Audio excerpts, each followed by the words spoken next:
Abu Bakr Siddiq roziyallohu anhu, "Ya Rasululloh, tong otganda men aytadigan bir narsani menga o'rgating" dedi. Shunda Rasululloh aytdilar: "Oliy ma'lumotli, katta ilm egasi rizqi tang. Umuman savodsiz, maktabda nari-beri o'qigan, eplamachi odam bor, rizqi keng. Kim qo'lida ekan bu narsa? Birodalar, umrda ham, rizqda ham yolg'iz Alloh taolo o'zi taqsim qiladi. Duo bor, ma'sur duo payg'ambarimizdan. Bismillahirrohmanirrohim. Innal hamdalillahi nahmaduhu va nasta'inuhu va nastaghfiruh va na'udzu billahi min shururi anfusina wa min sayyiati a'malina. Man yahdihillahu fala mudilla lahu wa man yudlilhu fala hadiya lahu. Wa nashhadu an la ilaha illalloh wahdahu la sharika lahu wa nashhadu anna Muhammadan abduhu wa rasuluh. Amma ba'd. Assalomu alaykum va rahmatullohi ta'ala va barakatuh. Astagfiru billah. Innal muttaqina fi jannatin wa nahar fi maq'adi sidqin 'inda malikin muqtadir. Qamar surasida Robbimiz subhanahu va taolo aytadi: "Albatta taqvodor zotlar jannatlarda va daryolar ustida qodir podshoh huzuridagi rozi bo'lingan o'rinda bo'lurlar." Mana shu oyatda Al-Malik ismi keldi. Insonlar o'zlarini qadr qiymatini belgilayotganda, o'zaro bir-biriga qadr qiymat berayotganda o'zlarini o'rtaga qo'ygan o'lchovlari bor. Boylik, nasl nasab, quvvat, chiroy, zehn zakovat. Mana shu o'lchovlar bilan bir odamni ikkinchi odamdan afzalligini belgilashadi. Lekin Alloh subhanahu va taolo bir odamni ikkinchi odamdan qadrini belgilayotgan paytda, qadr qiymatini belgilayotganda bu o'lchovlarga e'tibor qilmadi. Bu insonlarning o'lchovlarini o'lchovga qo'ymadi. Alloh taoloning nazdida bir bandani ikkinchi bandadan qadrini balandligi ikkita narsa bilan bo'ladi. Ilm bilan, amal bilan. Ro'paringizda turgan musulmon birodaringizni sizdan ilmi ko'pmi? Sizdan amali chiroyliroqmi? Shu odam sizdan afzal bo'laveradi. Garchi puli bo'lmasa ham, garchi ko'rimsiz bo'lsa ham. Allohning o'lchovi ilm va amal. Alloh taolo aytadi, astagfirullah: "Hal yastavillazina ya'lamuna vallazina la ya'lamun." Axir bilgan zotlar bilan bilmagan kimsalar barobar bo'lurmi? Ilmli odam bilan ilmsiz odam hech qachon teng bo'lmaydi. Yarfa'illahu allazina amanu minkum vallazina utul ilma darajat. Alloh taolo aytayapti, Alloh sizlardan iymon keltirgan va ilm ato etilgan zotlarni baland daraja martabalarga ko'tarur. Demak, birodarlar, Qur'on ilm va amalga e'timod qildi. Odamlar o'rtalariga qo'yib olgan o'lchovlarni hisobga olmadi. Insonning ulug'vorligi nimada? O'zining o'lchov tushunchalarini Qur'onning o'lchov tushunchalariga muvofiq qilishligida. Siz uchun kim hurmatli odam? Qur'on hurmatli degan odam siz uchun hurmatli. Odamlar hurmatli degan odam hurmatli emas. Chunki hozir aytdik-ku, boy bo'lsa, mansabdor bo'lsa va hokazo bo'lsa, shu odam biz oramizda baland deb his qiladigan bo'lib qolganmiz. Odamlarda o'zlarini qo'yib olgan o'lchovlari. Payg'ambarimiz aytadilar: "Rubba ash'asin madfu'in bil abwab law aqsama alallohi la abarra." Shu xabar odamlar bo'lib qoladi. Ko'rimsiz, sochlari poxmayib ketgan. Odamlarning eshigini oldiga kelsa kirgizishni xohlamasdan qaytarib yuborishadi. Lekin ilmli va amalli bo'lsa, Allohga yaqin, amali chiroyli bo'lsa, shu odam agar Allohning nomiga qasam ichsa, Alloh uni qasamini nima qiladi? Oqlaydi.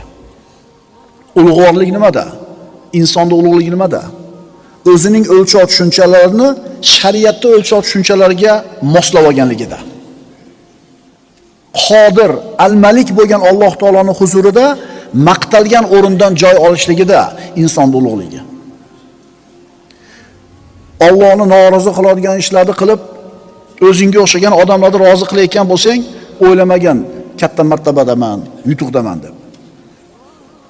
Ulug'vorlik Qodir, al-Malik huzuridagi rozi bo'lingan o'rindan joy olishlikda. Valiyulloh degan so'z bor.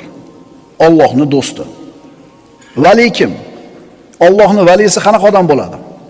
U suvni surib ketayotgan odam vali emas.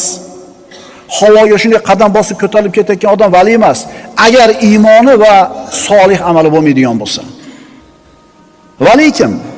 Vali halol haromga qattiq e'tibor beradi. Alloh buyurgan ishlarda birontasini qoldirmaydi. Alloh man qilgan ishlardan uzoq bo'ladi. Demak, vali kim desa, Qur'on oddiy ta'rif bergan. Alladina amanu va kanu yattaqun. Iymon keltirgan va taqvoli bo'lgan zotlar. Bu yerda o'tirgan odamlarda har qaysisi Allohning valisi. Lekin uni valiligi, Allohga do'stligi taqvosiga bog'liq. Va albatta domla bo'lish shart emas, oddiy odam bo'lishi ham mumkin. Albatta boy bo'lish shart emas, oddiy odam bo'lishi mumkin. Qanchalar Allohdan ko'p qo'rqsangiz, siz Allohning valisi bo'laverasiz. Payg'ambarimizning ulug' sahobalaridan Sa'd ibn Abi Waqqos radhiyallohu anhu Rasulullohning tog'alaridan bo'lgan. Bir kuni masjidga kirib kelayotganlarida Sa'd ibn Abi Waqqos Rasululloh ana shu sahobasini ko'rib turib, yonida o'tirgan kishilarga hada xoli. Bu kishi meni tog'am bo'ladi. Fal yurini imriun xolahu. Birortalar shunaqa tog'asi bo'lsa ko'rsatsin-chi dedilar. Mana shu sahobasiga Uhud kunida irmi ya Sa'd bi abi anta va ummi yoki fidaki abi va ummi. Ota-onam sizga fido bo'lsin, oting degan edi. Sa'd ibn Abi Waqqos islomga birinchi bo'lib kirgan kishilardan edi. Sa'd ibn Abi Waqqos radhiyallohu anhu ashara-i mubashsharalardan bittasi edi. Mana shunday maqomga chiqqan, mana shunday martabada bo'lgan Sa'd roziyallohu anhuga keyinchalik Rasululloh vafot etganlaridan keyin Umar ibn Xattob aytdiki: "Ey Sa'd, Rasulullohning tog'asi degan gap sizni g'ururlantirib qo'ymasin. Chunki Allohning huzurida bandalar barobar. Alloh bilan bandalar o'rtasida unga bo'lgan toatdan boshqa yaqinlik yo'q. Inna akramakum indallohi atqakum." Allohning huzurida sizlarning oranglarda hurmatliroqlar kim? Taqvodorlar. Demak, ulug'vorlik al-Malik bo'lgan Allohning huzurida maqtalgan o'rinda sen uchun bir joyni bo'lishligi. Alloh taoloning al-Malik ismi mana payg'ambarimizning hadislarida ham vorid bo'lgan. Abu Bakr Siddiq roziyallohu anhu: "Ya Rasululloh, tong otganda men aytadigan bir narsani menga o'rgating" dedi. Shunda Rasululloh aytdilar: "Qul Allohumma fatiras samawati val ard, alimal g'oybi vash shahada, robb kulli shay'in va malikahu. Ashhadu an la ilaha illa anta." Ayting: osmonlar va yerni yo'qdan paydo qilgan, g'ayb va shahodatni biluvchi va har bir narsaning Robbisi va uning maliki, egasi, sendan o'zga iloh yo'qligiga guvohlik beraman. Mana al-Malik ismini payg'ambarimizning duolarida, hadislarida vorid bo'lishligi. Al-Malik ismining ma'nolaridan. Al-Malik degani podshoh, egasi degani. Inson yerning egasi deyiladi. Inson yerning podshohi deyiladi. Shunaqa gap bor-a? Ya'ni egasi podshohi. Yer yuzidagi hamma jonivorlar insonga xizmat qilyapti. Yer yuzidagi hamma tabiiy boyliklar insonning manfaati uchun ishlayapti. Inson yerning podshohi va egasi. Ammo mana shu yerning ustidagi hukm insonning qo'lida emas. Nima degani? Yer qimillaydi, inson hech narsa qila olmaydi. Yer titraydi, hech narsa qila olmaydi. Yer surilib ketadi, inson hech narsa qila olmaydi. Demak, podshoh egasi degan gap bir narsa, yerni hukmi qo'lida bo'lishligi ikkinchi narsa. Lekin Alloh taolo esa bu yerni ham podshohi, ham egasi, ham ishini idora qilishlik Allohning qo'lida.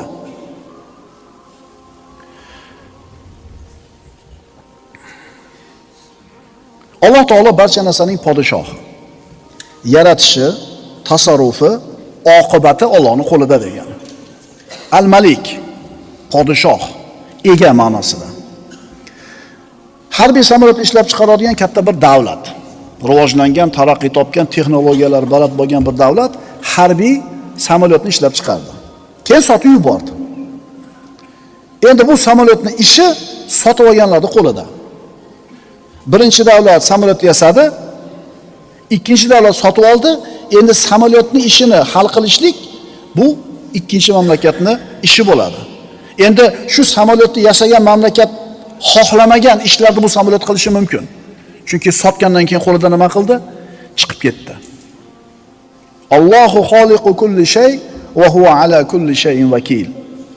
Alloh barcha narsani yaratuvchisi, u barcha narsaning ustida vakil homiydir. Qarang, ona davlat samolyotni yasadi, sotib yubordi. Yasadi, sotib yubordi. Endi u samolyotda buni bu yoqda bo'ladigan ishiga aralasha olmaydi. Lekin Alloh subhanahu va taolo hamma maxluqotni yaratdi. Yaratgandan keyin ham hammasini ishi tizgini kimning qo'lida? Allohning qo'lida. Al-Malik ismining ma'nolaridan bittasi shu. Lahul xalqu val amr. Ogoh bo'linglar, yaratish ham, buyurish ham Alloh uchundir. Yana bitta boshqa davlat samolyot yasadi, harbiy samolyot sotmadi. Yasadi, sotmadi. Bu samolyotni qaysi yo'lda ishlatishlik ularning qo'lida.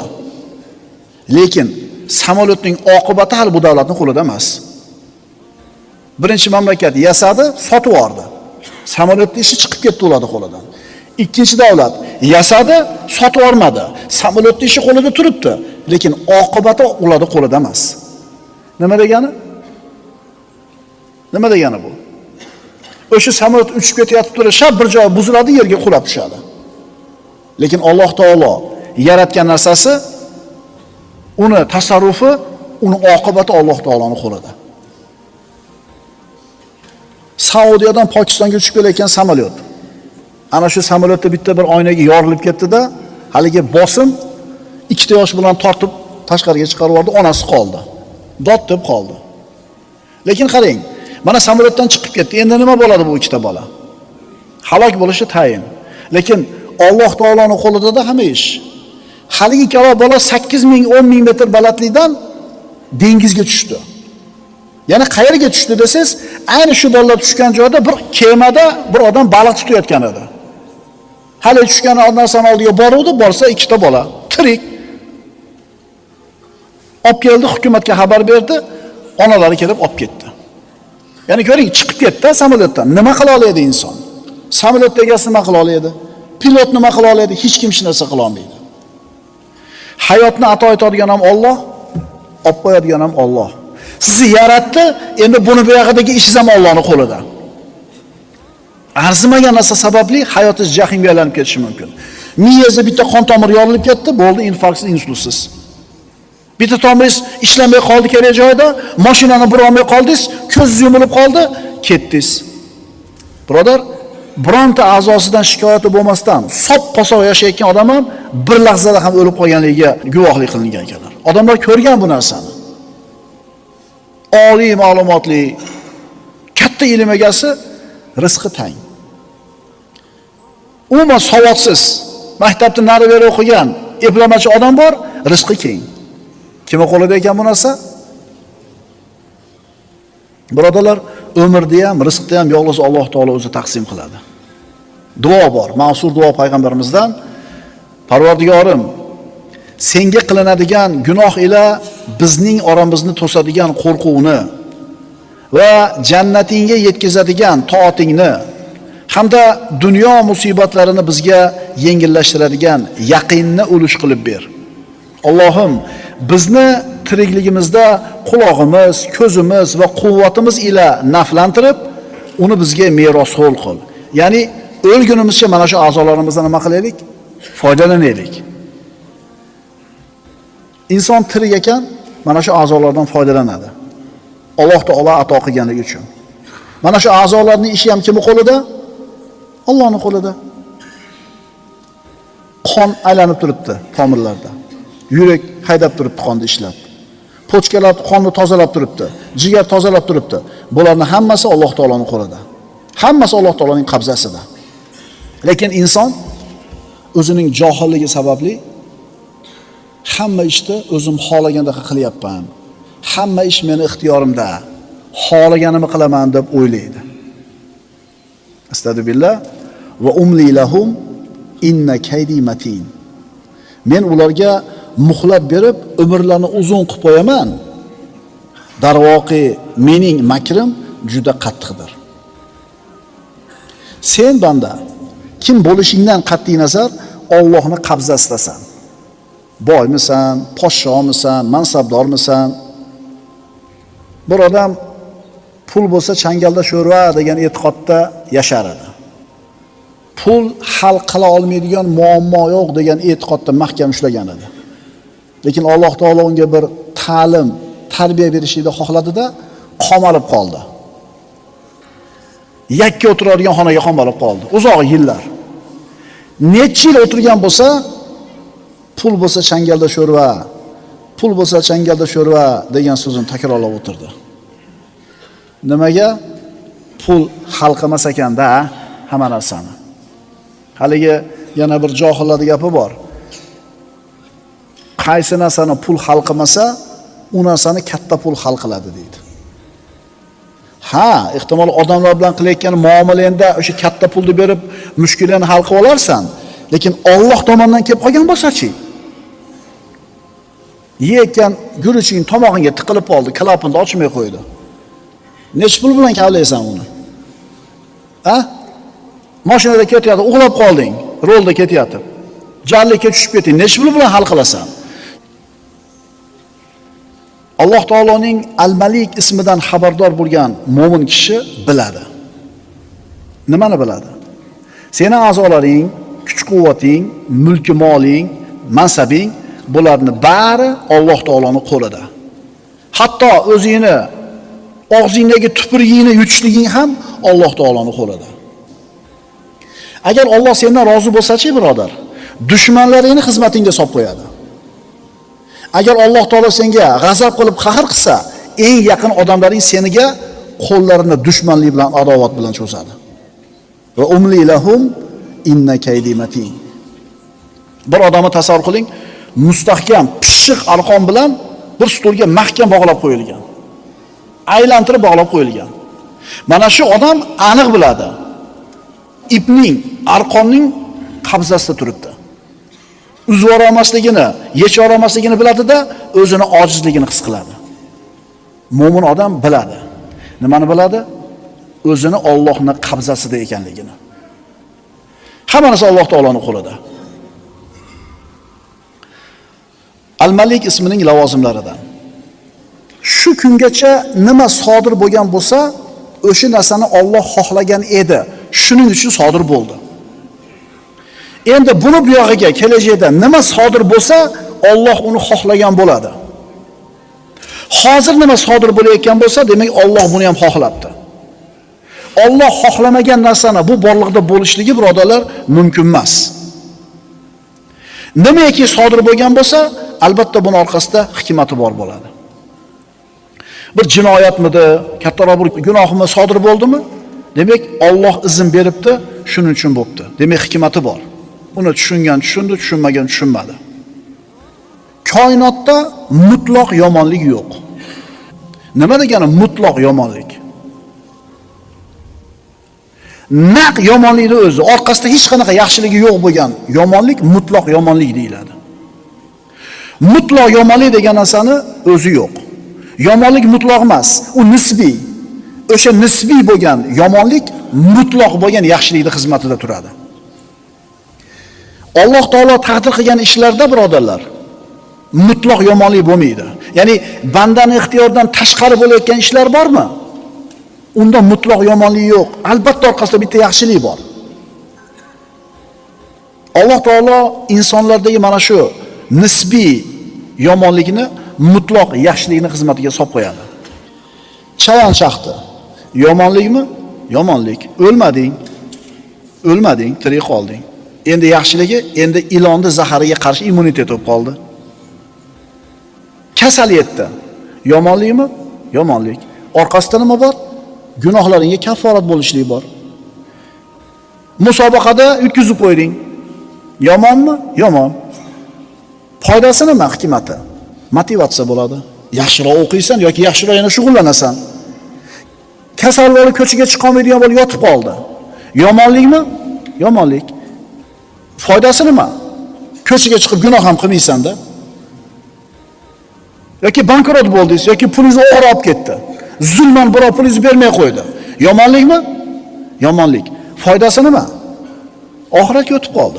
Ko'ryapsizmi? Sizning ustingizda taqdir qilingan yomon ish mutlaq yomonlik emas. Uning orqasida albatta bir yaxshilik bor. Mutlaq yomonlik bo'lishi mumkin emas. Alloh taqdir qilgan ishlarda. Bu nima degani? Taqdiringga rozi bo'l degani. Falonchini qiziga xaridor bo'ldim, bermadi. Keyin bildi, yaxshi ham bo'lgan ekan. Mana qaydi ekan. Falon joydan chek olaman deb urishib talashib harakat qildim, bo'lmadi. Qo'lingga tegmadi. Keyin bilsang, rosa g'alaba bo'layotgan ekan. 4 ta odam olgan ekan chekdi. Ko'rdingizmi? Alloh sizga, taqdiringizga bitgan, siz ixtiyoringizdan tashqari bo'lgan ishlar, taqdirdagi ishlar mutlaq yomonlik bo'lmaydi, birodar. Tushunyapsizmi? Mana ikkita narsani tuzatib oling-da. Shu ish bo'ldimi? Demak, Alloh shuni taqdir qilgan ekan, bo'ldi. Alloh xolamaganda bo'lmas edi. Xo'p, siz ixtiyoringizdan tashqari shu ish bo'ldimi? Endi buning orqasida nima bor? Hikmat bor. Shuning uchun natija shunaqa bo'ladiki, ko'zingiz oldida sodir bo'lgan har qanaqa voqeaga baho berib turib, falonchi qildi. Agar o'sha shunaqa qilmaganda mana bo'lmas edi. Falon davlatga hujum qildi, urush e'lon qildi deb o'ylaymiz. Biz o'zlari qildi deb o'ylaymiz. Vaholanki bu narsa Alloh taoloning rejasiga ko'ra bo'lyapti. Alloh xolamaganida o'sha mamlakatga hujum qilmas edi. Alloh xohlamaganda o'sha odam o'sha ishni qilmas edi. O'sha yumaloq xatni yozmas edi. Biz odamlar shu ishlarni o'zlari qilyapti deb o'ylaymiz, lekin tavhidiy natija shuki, har bitta sodir bo'lgan voqea Allohning rejasiga ko'ra sodir bo'ladi. Allohning rejasi zolimlarning rejasini qamrab olgan bo'ladi. Nima bo'lgan bo'lsa Alloh xohlagan uchun bo'ldi. Nima bo'layotgan bo'lsa Alloh xohlagan uchun bo'lyapti va nima kelajakda bo'lsa Alloh buni xohlagan uchun sodir bo'ladi. Allohning irodasi mutlaq hikmatga bog'liq, mutlaq hikmat esa mutlaq yaxshilikka bog'liq. O'zini davrida ko'p mamlakatlar bosib olgan, ko'p davlatlarni, yerlarni bosib olgan, ko'p odamlarning o'limiga sabab bo'lgan bir zolim podshohlardan so'rashdi. Sen kimsan? Juda ham chiroyli javob berdi. Men Allohning g'azabiman dedi. Ya'ni odamlar Allohning g'azabiga, qahriga qoladigan bo'lib qoldi. Shunday zolim podshohni yubordi, ularni qirdi, yakson qildi, ularni xor qildi. Tushunarlimi? Alloh taolo g'azab qiladigan bo'lsa, bandalarning ustiga mana shunday bir podshohlarni yuborib qo'yadi. Banu Isroil qissasini oling. Inna fir'auna ala fil ard. Albatta Fir'avn Misr yerida tug'yonga tushdi, aholisini bo'lak-bo'lak qildi, bir toifasini xor qildi, o'g'il bolalarni so'yib, ayollarni tirik qoldirdi. Banu Isroil xor bo'ldi. Ana shu zolim bo'lgan, tog'iy bo'lgan Fir'avnning nisbiy yomonligi keyin mutlaq yaxshilikning xizmatida bo'ldi. Banu Isroilning xor bo'lishligi yomonlik edi, lekin oqibatda Fir'avn halok bo'ldi. Bu yerlar, bu mulklar Banu Isroilga qoldi. Tushunarlimi? Bu Alloh taolaning siyosati. Ehtimol hozirgi kunda musulmon ummat ustida ketayotgan mana shunday bir siz bilan bizga yoqmaydigan noxush holatlar, musulmonlarning ustida bo'layotgan fitnalar, fitnali kunlar, bu mushkulalar ajab emas. Biz uchun oqibatda Alloh taolaning marhamati bo'lib chiqsa. İnson qarzga botadi, Alloh deydi. İnsonga kasal yetadi, Alloh deydi. Demak, mana shu qarzi bilan kasala unga yomonlik bo'lib ko'ringani bilan oqibati foydasiga bo'ldimi? Umid qilamiz, ummatda hozirgi ayanchli ahvoli, ya'ni 50 yildir, 100 yildir yana ummatning yuksalishiga sabab bo'lar. Demak, Fir'avnning ishi nisbiy yomonlik edi, mutlaq yomonlik emas edi, lekin alal oqibat Banu Isroil uchun foyda bo'ldi. Basra valisiga Yaziddan bir buyruq keldi. Yazid xalifa Basraning valisiga maktub yubordi, buyruq. Basraning valisining oldida Hasan Basriy turgan edi. Vali maktubni o'qidi, unda Alloh norozi bo'ladigan ish turibdi. Shunda Hasan Basriydan so'radi. Nima qilaman dedi. Nima qilaman dedi. Hasan Basriy shunday javob berdi. Hasan Basriyning bu javobini oltin harflar bilan yozib qo'yishlik kerak. U kishi aytdi: Alloh seni Yaziddan himoya qiladi, lekin Yazid seni Allohdan himoya qila olmaydi dedi.